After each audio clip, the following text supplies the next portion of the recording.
வணக்கம், நான் உங்கள் தாரா. இது மை டியர் டீமன் அத்தியாயம் 108. ப்ரொடக்ஷனிற்கு மீண்டும் சென்ற தியா அங்கிருந்த ப்ரொடக்ஷன் ஹெட்டை அழைத்தாள். எஸ் மேம் என்று கேட்க, எனக்கு ஒரு சின்ன டேட்டா வேணும் என்றதும், எஸ் மேம், என்ன வேணும் சொல்லுங்க, எடுத்து தரேன் என்றான்.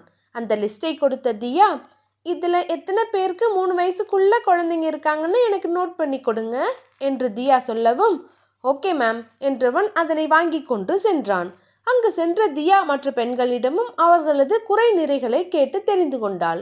சில மணி நேரத்தில் ப்ரொடக்ஷன் ஹெட் தியா கொடுத்த வேலையை முடித்துவிட்டு அவளிடம் வந்தவன், மேம், இதில் எல்லாம் நோட் பண்ணியிருக்கேன் என்றதும், ஓகே தேங்க்யூ, நீங்கள் போய் உங்கள் வேலையை பாருங்க என்று சொல்லி அவனை அனுப்பிய தியா ஏதோ யோசித்தாள். அதன் பிறகு தனது கேபினிற்கு வந்த தியா பிஸியாகவே இருக்கவும் அவளை கவனித்த சித்து, கேட்டாலும் எதுவும் சொல்ல மாட்டாங்க என்று நினைத்தவன் அவளாக சொல்லும் வரையில் எதுவும் கேட்க வேண்டாம் என்று முடிவு செய்து அமைதியாக இருந்தான். அன்று வேலை முடிந்து எல்லோரும் கிளம்பி கொண்டிருக்க தியா அப்பொழுதும் பிஸியாகவே இருந்தாள். அப்பொழுது டேவிட் லெஃப்ட்டுடன் அங்கு வந்தான். அவர்களை பார்த்த சித்து, நீங்க யாரு, இங்க என்ன பண்றீங்க என்று கேட்கவும் அவர்களை பார்த்த தியா, இவங்க டேவிட் அண்ணா அப்புறம் லெஃப்ட் அண்ணா எங்க வீட்டில் தான் இருக்காங்க என்று தியா சொல்லவும், ஓ ஓகே, என்ன விஷயமா வந்தீங்க என்று சித்து கேட்க, பாஸ் மேடமை பிக்கப் பண்ண அனுப்பியிருக்காரு என்றான் லெஃப்ட். ஓ டிரைவரா என்று சித்து கேட்க, தியாவிற்கு கோபம் வரவும், டேவிட் அண்ணா வந்து உட்காருங்க, ரொம்ப நேரமாக வெயிட் பண்ணுறீங்களா என்று தியா உரிமையாக சொல்லவும் அவளை பார்த்த சித்து, என்ன அண்ணாவா என்று முணுமுணுக்க தியாவின் காதில் அது நன்றாகவே விழுந்தது. பரவாயில்லைங்க சிஸ்டர், கொஞ்சம் முன்னாடி தான் வந்தோம், உங்களை பிக்கப் பண்ணிட்டு வரத்துக்காக பாஸ் அனுப்புனாரு என்று டேவிட் சொல்லவும், சரி கொஞ்சம் வெயிட் பண்ணுங்க, வந்துடுறேன் என்ற தியா தனது லேப்டாப்பை மடித்து எடுத்து வைத்தவள் சித்துவை பார்த்து, சரி நான் கிளம்புறேன் என்றாள். என்ற சித்து டேவிட் மற்றும் லெஃப்டை ஒரு மார்க்கமாக பார்த்துவிட்டு, நீங்கள் மட்டும்தான் வந்திருக்கீங்களா என்று கேட்கவும், இல்லைங்க சார், காட்ஸும் கூட வந்திருக்காங்க என்று சொல்லவும், காட்ஸிடம் சென்ற சித்து அவர்களிடம் இருந்த ஐடியை வாங்கி பார்த்துவிட்டு டேவிட் மற்றும் லெஃப்டை பற்றி விசாரித்த பின்னரே சற்று சமாதானம் அடைந்தவாறு, சரி நீங்க போலாம் என்று சொல்லி தியாவை அனுப்பி வைத்தான். சித்துவிடம் சொல்லிவிட்டு காரில் தியா ஏறவும் அவர்கள் பின்னால் வந்த காரில் காட்ஸும் வந்தனர். டேவிட் தியாவை பார்த்தவன், சிஸ்டர், இவர் யாரு, புதுசா இருக்காரு என்று கேட்கவும், இவர் பேரு சித்து, இங்க எனக்கு ஹெல்ப்புக்காக தீரன் அனுப்பி வச்சிருக்கான் என்று சொல்லவும், பார்க்க ரொம்ப நல்லவரா தெரியுது என்றான் டேவிட். ஆமாம் ரொம்ப நல்லவர் தான் என்று தியா சலித்து கொள்ள, ஏன் சிஸ்டர் அப்படி சொல்கிறீங்க, எங்களை நம்பாமல் காட்ஸ் கிட்ட போய் அவங்க ஐடியெல்லாம் வாங்கி பார்த்துட்டு எங்களை விசாரிச்சுட்டு தான் உங்களை அனுப்பியிருக்காரு, உங்களோட பாதுகாப்புக்காக அவர் ரொம்பவே யோசிக்கிறாரு என்று சொல்லவும், ஓ என்றாள் தியா. பேசிக்கொண்டே சற்று நேரத்தில் வீடு போய் சேர்ந்தாள் தியா. தியா வீட்டிற்குள் வந்ததும் அங்கு ஹாலில் உட்கார்ந்திருந்த தாத்தா, வாமா தியா, இப்போதான் வரியா என்று கேட்கவும், ஆமாம் தாத்தா, கொஞ்சம் வேலை இருந்தது என்றாள் தியா. சரி சரி, இன்னைக்கு எப்படி போச்சு என்று தாத்தா கேட்க, நல்லா போச்சு தாத்தா என்று தியா சொல்லவும், சரிம்மா நீ போயிட்டு ரெஸ்ட் எடு என்றார் தாத்தா. சரிங்க தாத்தா, தீரன் வந்தாச்சா என்று தியா கேட்க, அவனும் கொஞ்சம் முன்னாடி தான் வந்தான் என்றார் தாத்தா. சரிங்க தாத்தா, நான் போய் பார்க்குறேன் என்று சொல்லிவிட்டு தியா தனது அறைக்கு ஓடினாள். அங்கு தீரன் ஃபோனில் பேசி கொண்டிருக்க அவன் பின்னால் சென்று கட்டி கொண்டாள் தியா. தீரன் ஃபோனில் பேசி முடித்தவன் அவளை இழுத்து அணைத்து கொண்டவாறு, என்ன பொண்ணுக்குட்டி, வந்ததும் ரொமான்ஸா என்று கேட்கவும், ஆமாம், ஏன் வேணாமா என்றாள் தியா.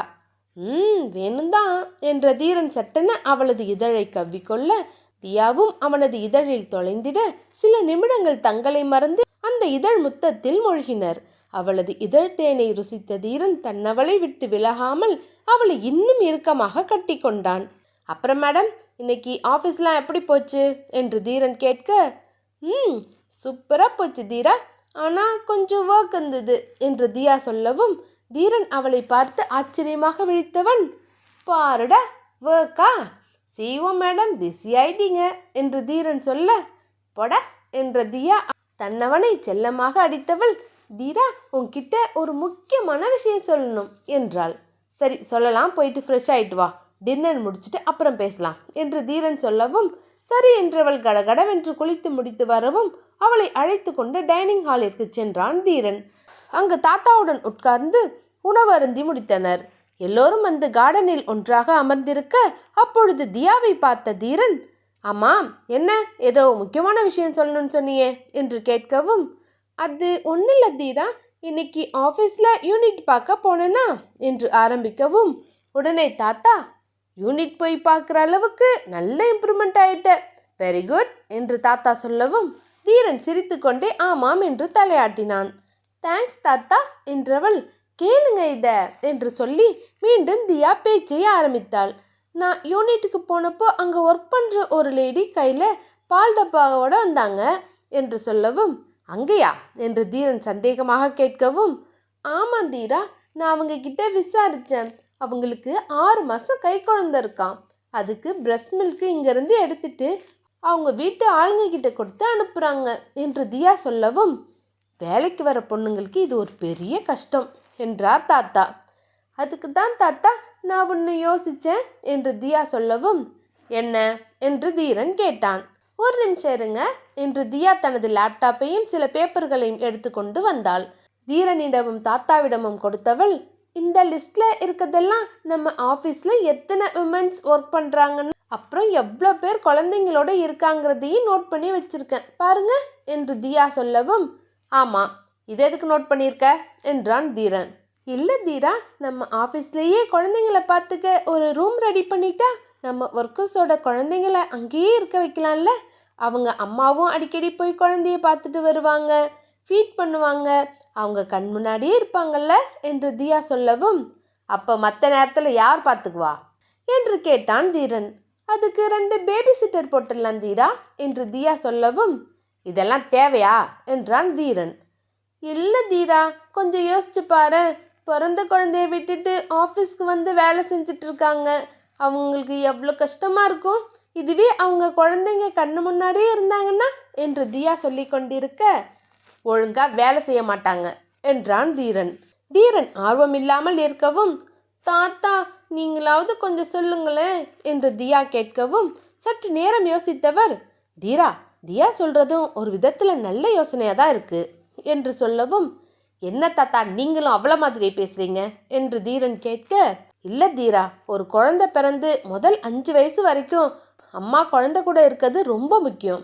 இப்போ இருக்க இந்த ஜென்ரேஷனில் காசு பணம்னு ஓடி ஓடி அதை எல்லாத்தையும் தொலைச்சிடுறாங்க, அதனால் இதை நாம் இம்ப்ளிமெண்ட் பண்ணா என்று தாத்தா ஏதோ சொல்ல வரவும், நமக்கு புண்ணியம் கிடைக்கும் என்றாள் தியா. அவளை பார்த்து முறைத்த தீரன், இந்த புண்ணியங்கின்னையெல்லாம் எனக்கு தேவையில்லை என்று சொல்லவும் தியா தன் முகத்தை சுருக்கி கொள்ள சற்று நேரம் யோசித்தான் தீரன். சரி, மூஞ்சி அப்படி வச்சுக்காத, பார்க்கலாம் என்று தீரன் சொல்லவும் தியாவின் முகம் சட்டென்று பளிச்சிட்டது. ஏய், நான் பார்க்கலான்னு தான் சொன்னேன், ஓகேன்னெலாம் சொல்லலை என்று தீரன் சொல்லவும் அவன் அருகில் வந்து உட்கார்ந்தவள் அவனது கழுத்தை கட்டிக்கொண்டு, என்னோட தீரன் பார்க்குறேன்னு சொன்னாலே ஓகே தான் என்று தியா சொல்லவும் தீரன் சிரித்து விட்டான். அப்படா சிரிச்சிட்டியா என்று தியா சொல்ல, லூசு என்று சொல்லியவன் தாத்தாவிடம் இதை பற்றி பேசி கொண்டிருந்தான். அப்பொழுது வெளியே ஏதோ சலசலப்பு கேட்கவும், யாரு என்றவன் கேட்டை பார்க்க அங்கு நின்று கொண்டிருந்த தியாவின் தந்தை அவர்களிடம் வந்தவர், யாரோ ஒரு லேடி அழுதுட்டு இருக்காங்க, உங்களை பார்க்கணும்னு சொல்கிறாங்க என்று சொல்லவும், சரி வர சொல்லுங்க என்று தாத்தா சொல்ல அந்த பெண்ணை அழைத்து கொண்டு வந்தார். கையில் குழந்தையுடன் வந்து நின்ற அந்த பெண் கையை கூப்பியவாறு அழுது கொண்டே பேச ஆரம்பித்தாள். ஐயா ஐயா, எங்களுக்கு எதுவும் தெரியாது, எங்களை விட்டுருங்க ஐயா என்று கெஞ்ச, யாரும்மா நீ, உனக்கு என்ன வேணும் என்று தாத்தா கேட்கவும், ஐயா என் புருஷனை என்கிட்ட திருப்பி கொடுத்துருங்க ஐயா, புள்ள குட்டிக்காரவங்க நாங்கள், காசு கொடுத்து தான் இந்த கேஸ் போட சொன்னாங்க, அதனால்தான் அவர் போட்டார், மற்றபடி எங்களுக்கு இதுக்கும் எந்த சம்மந்தமும் இல்லை என்று அப்பெண் கதறவும் தியாவிற்கு ஓரளவு புரிந்துவிட்டது. இதோட இந்த எபிசோட் முடியுது. நெக்ஸ்ட் எபிசோடில் மீட் பண்ணலாம். இந்த ஸ்டோரி உங்களுக்கு பிடிச்சிருந்தா மறக்காமல் லைக் பண்ணுங்கள், ஷேர் பண்ணுங்கள், உங்களோட கருத்துக்களை கமெண்ட் பண்ணுங்கள். அடுத்த அத்தியாயத்தில் மீட் பண்ணலாம். டாடா.